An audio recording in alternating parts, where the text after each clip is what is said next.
30,000ක රස්වාදී හමුදාවක් දින කාල වකවානු නැතුව කියලා ඉවර කරන්න හැකියාව තිබ්බනම් ඔය පාතාලේ ඉන්න 1000ක් 1500ක් එක ගණදුරු ගන්න කෙච්චර අමාරු නෑ. හැබැයි ලේසි වෙන්නේ නෑ. අවුරුදු 30ක් මේ දේශපාලන බැරි මිනිහට කොහොමද බෑ. පුළුවන් මිනිහට පුළුවන්. දේශපාලඥ මේ පිටපතේ ඉන්නවා. මේ මොනවද දේශපාලනඥයන්ටත් ඇතුළුව එක මිටට තමයි වැඩේ කරන්න වෙන්නේ. ජාතික ආරක්ෂාව ඉහළ මට්ටමින් බැලුවොත් හමුදා යොදවලා ඒ වගේ හමුදාවල මැදිහත් වීමකින් ලබා දිය යුතු ආරක්ෂාව වගේ අවුලක් මේ වෙලාවේ නැහැ. විදේශ වලින් එන තර්ජන එවැනි දේවල් නැහැ. නමුත් මහජන ආරක්ෂාව පැත්තෙන් බැලුවම අපි දකිනවා ප්‍රශ්නයක් තියෙනවා.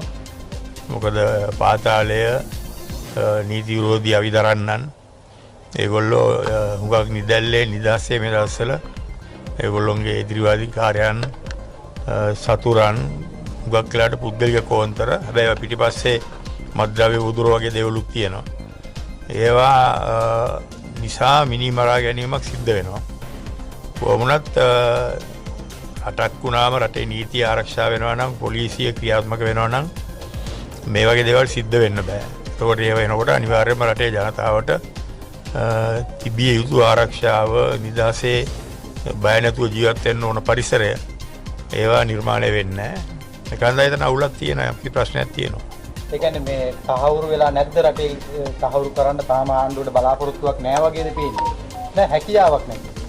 ආණ්ඩුවට උවමනාව තියෙනවා මං හිතන්නේ. නමුත් මෙතෙක් දුරට ඒ වැඩේ කරගන්න හැකියාවක් ලැබිලා නැහැ. සාර්ථක වෙලා නැහැ. විශේෂයෙන් පහුගිය මාසය හමාර ඇතුළත මේකේ වර්ධනයක් තමයි අපි දැක්කේ. වෙනදා තිබුණාට වඩා දවසක් කර දවසක් වගේ කෙනෙක් දෙන්නෙක් මරනවා. T56 වගේ අවිභාවිත නිතරම සිද්ධ වෙනවා. ඒක හන්දා පසුබෑමක් තියනවා කියලා ඉතින් කියන්න වෙනවා. ඔබතුමා හිතන්නේ මොකද්ද මේකට තියෙන විසඳුමක් ඔබතුමා ගාව තියෙනවද? ඔව් ඉතින් ඔක මර්ධනය කරන්න ඕනේ අනිවාර්යෙන්.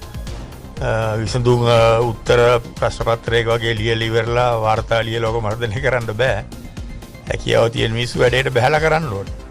වැඩේ ඇතුළට බහැලා වැඩේ මෙහෙවන්න ඕනේ. අපි යුද්ධ මෙහෙවුවා වගේ මේ පාලනයක් අතට අරගෙන මේක මෙහෙवला කරන්න වෙනවා. දැන් ඔබතුමා පසුගියදා කළ ප්‍රකාශ වලින් ජනතාව හිතනවා ඔබතුමා ආණ්ඩුවට සම්බන්ධ වෙන්න හදනවා කියලා රජයේ තනතුරක් ගන්න හදනවා කියලා සමාජ මාධ්‍යවල ගොඩක් කතා බහ යනවා. ඔබතුමා යනවද ආණ්ඩුවට? නෑ එහෙම මට අවශ්‍යතාවයක් නෑ. රට ගැන කතා කරාම මේ වගේ වැරදි අවබෝධයක් ගන්න බෑ. රට ගැන කතා කරනකොට සමහර තැන්වලදී අපිට ආණ්ඩුව ගැන කතා කරන්න වෙනවා. එතකොට ආණ්ඩුව ගැන කතා කරනකොට අපි හරි ප්‍රමාණයට හරි ප්‍රමිතියට තමයි කතා කරන්නේ.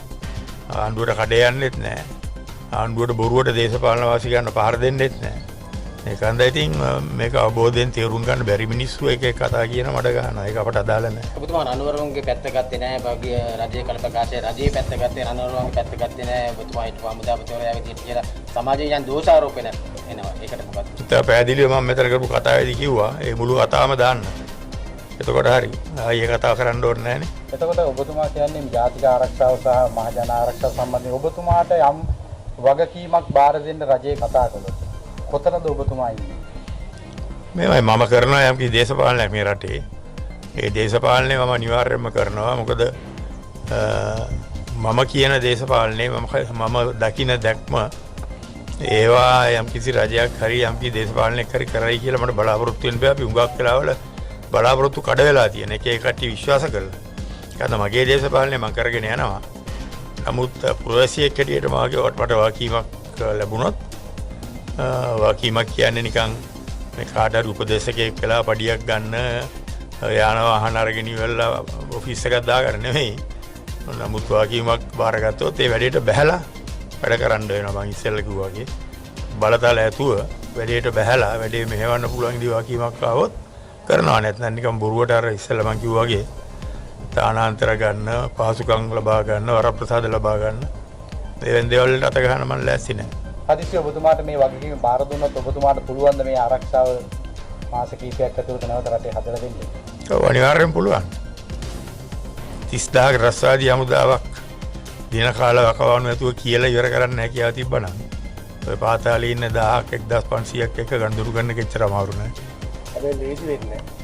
අවුරුදු 30ක් මේ දේශපාලන බැරි මිනිහට කොහොමද බෑ. පුළුවන් මිනිහට පුළුවන්. දේශපාලඥ මේ පිටපතේ ඉන්නවා. මේ මොනවද දේශපාලනඥයන්ටත් ඇතුළුව එක මිටට තමයි වැඩේ කරන්න වෙන්නේ. ඉන්නවා නම් වැඩේට බැස්සයන් පස්සේ එහෙම ඉන්නවා කියලා ඒ විදියට ඒවා පෙනුනොත් කරුණු කාරණා යෙදුනොත් ආපහු එක මිටරනේ මේ කාලේ හැමදේම වෙන්නේ. ඒ කියන්නේ ඔබතුමා කැමති විජේපාල හෙට්ටිආර ජනතිවරයා යටතේ වැඩ කරන්නේ? නෑ මම කාගේවත් යටතේ යන ලෑස්ති නෑ. යටතේ ඉන්නේ තියෙන කට්ටිය ඉන්නවනේ එතුමා යටතේ පොලිස්පති ඉන්නවා නියෝජ්‍යවතිලා ඉන්නවා මාත් ගිහිල්ලා මොකටද එතන අර මේ මොකද ඒකට වගකීමයි අවශ්‍ය වෙන්නේ. වගකීමක් බාර දුන්නොත් අනිවාර්යයෙන් වගකීම බලතල ඒක පාවිච්චි කිරීමේ නිදහස.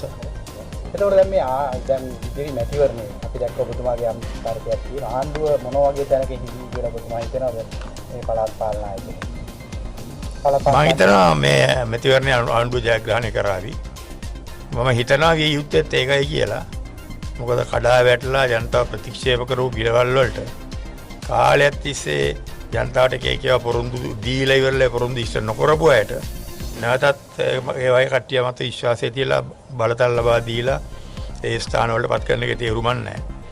එහෙම බැලුවා මම හිතන්නේ ජනතාවට තිබුණ එක විකල්පය මේ රජය පත් කරගන්න එක. ඒ විකල්පයෙන් බැහැර වීමට තවම වාතාවරණයක් මේ රටේ ඇති වෙලා තියෙනවා කියලා මම විශ්වාස කරනවා. News One Lanka. Good news for everyone.